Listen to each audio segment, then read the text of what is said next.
Guys, andito naman si JBS Vlog. Magluluto tayo ng pangat na sarmolyete. Ayan, ganito lang gagawin natin. Lagyan lang natin yung mga sibuyas, bawang, kamatis. Ayan. Tapos ilagay natin yung isda.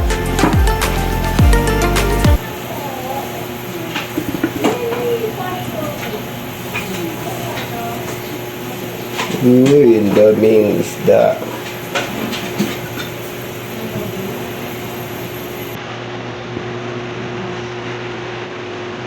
Lagyan natin ng sili.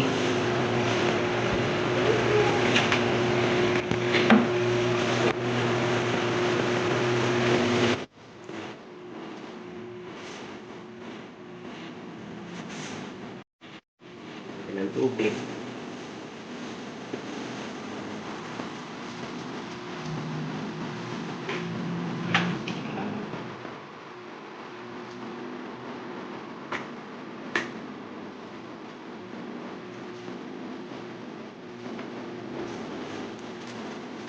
Leche.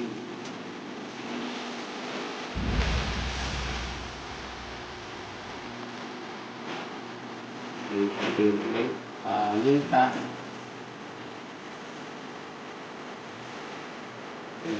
Minta.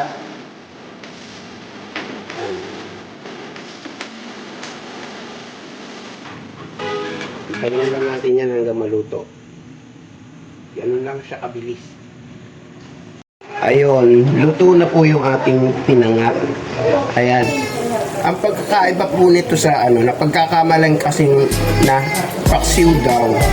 Ito, sa paksiw kasi walang kamatis. Ito may kamatis. Yan ang pagkakaiba po ng ating pangat sa paksiw. Ayun. Naluto na lang tayo sa luto. Okay na po. Salamat.